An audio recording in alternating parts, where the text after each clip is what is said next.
বিসমিল্লাহির রহমানির রহিম। الحمد لوليه والصلاة لنبيه وبعد. وقال رسول الله صلى الله تعالى عليه وسلم يد الله على الجماعة أو كما قال عليه الصلاة والسلام. সর্বপ্রথম আল্লাহ রাব্বুল আলামিনের দরবারে লাখো কোটি শুকরিয়া জ্ঞাপন করছি যে আল্লাহ পাক আমাকে সহ সমস্ত মুসলমান ভাই বোনদেরকে সুস্থ রেখেছেন এবং ঈমান দান করেছেন, মুসলমান বানিয়েছেন। এই জন্য আল্লাহ পাকের দরবারে লাখো কোটি শুকরিয়া। যাই হোক, আমি দুই একটি কথা বলবো ইনশাআল্লাহ।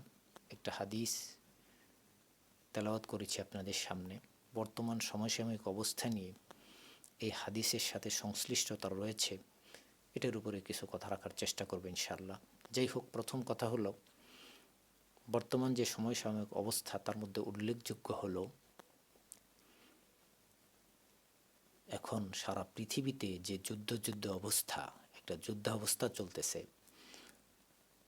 তো এখান থেকে আমাদের কিছু শিক্ষণীয় বিষয় আছে। তো এর প্রথমে আমি যে বিষয়টা বলতে চাই সেটা হলো যে আসলে বর্তমান সমসাময়িক অবস্থার মধ্যে কয়েকটা বিষয় খুবই গুরুত্বপূর্ণ। যে এখন ইসরায়েলের অবস্থা কী এবং ইরানের অবস্থা কী, এটা অত্যন্ত গুরুত্বপূর্ণ এই মুহূর্তে। তো দ্বিতীয় যে আলোচনাটা সেটা হলো রাশিয়া এবং ইউক্রেনের যুদ্ধটা। এটাও কিন্তু একটা গুরুত্বপূর্ণ বিষয়। এখন এই ইরান ইসরায়েলের যুদ্ধের সাথে এটারও একটা সংশ্লিষ্টতা তৈরি হয়েছে। যাই হোক, প্রথমে বলতে চাই, ইরান একটি মুসলিম রাষ্ট্র। সেটা যে কোনো আকীদাগত বিষয়ই হোক, মুসলিম। হাদিসের মধ্যে এসেছে কুল্লু মুসলিম কা জাসাদিন ওয়াহিদা, সমস্ত মুসলমান একটা শরীরের মতো। ইনিস্তাকা এইনুহু ইনিস্তাকা কুল্লুহু, যদি তার শরীরের একটি অঙ্গ, একটি চক্ষু ব্যতীত হয়, শরীর যেমন সারা শরীরে সেটা ব্যথার অনুভব হয়, তেমনিভাবে সারাটা মুসলিম, সারা বিশ্বের মুসলিমের মধ্যে এই ব্যথা অনুভব হওয়া উচিত। একটি মুসলমান দেশ যদি কোথাও আক্রান্ত হয়, তো সমস্ত মুসলমানের সেটা দায়িত্ব ডে বাই ডে, কাছ থেকে আস্তে আস্তে দূর পর্যন্ত প্রত্যেকের উপরে দায়িত্ব হয়ে পড়ে, সেটা ওয়াজিব হয়ে পড়ে, ফরজ হয়ে পড়ে, জরুরি হয়ে পড়ে তাদের সহযোগিতায় এগিয়ে আসা। তো ভাইয়ার আমার, বন্ধুরা আমার, সেই দৃষ্টিকোণ থেকে বলছি, বর্তমান অবস্থা ইরান আলহামদুলিল্লাহ যথেষ্ট চেষ্টা করছে। তো আমরা দুই দিক থেকে ইরানের জন্য একটু কাজ করতে পারি। নাম্বার ওয়ান, যাদের পক্ষে শারীরিক, আর্থিক এবং অর্থনৈতিক তথা কেউ যদি সশরীরে উপস্থিত হয়ে এবং অর্থ দিয়ে, অস্ত্র দিয়ে সহযোগিতা করতে পারে, এটা অনেক ভালো হয়। দুই নম্বর কথা হলো, যদি কেউ সেটা না করতে পারে, তাদের অবস্থান দূরে থাকে, তাহলে অবশ্যই তারা ইরানের জন্য, এই মুসলমানদের জন্য, সারা পৃথিবীর মুসলমানদের জন্য এই মুহূর্তে দোয়া করাটা খুবই জরুরি। এবং সেই দোয়াটা এমন অবস্থায় হতে হবে, এমনভাবে দোয়াটা করতে হবে যেন মালিকের কাছে বাই হার্ট থেকে, দিল থেকে সে দোয়াটা আসে। এবং এমন বেশি বেশি দান দক্ষিণা করতে হবে যেন মালিক আল্লাহ পাক কোনো কারণে মুসলমানের উপর রাগ গুসা হয়ে থাকলে সেই রাগটা যেন প্রশমিত হয়ে মুসলমানের প্রতি যেন আল্লাহ পাকের নুসরত, সাহায্য আসে। তো এই মুহূর্তে ইরান সর্বোচ্চ চেষ্টা করছে আলহামদুলিল্লাহ, এবং আশা করা যায় ইরান ইনশাআল্লাহ, আল্লাহ পাক চাহে তো সামনে ভালো কিছু করবে। কিন্তু সমস্ত বাতিল কিন্তু এক, সমস্ত কুফর কিন্তু কি এক।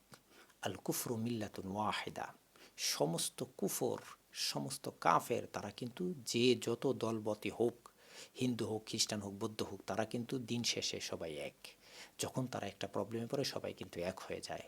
কিন্তু আফসোসের বিষয় মুসলমানরা কিন্তু সেটা হতে পারে না।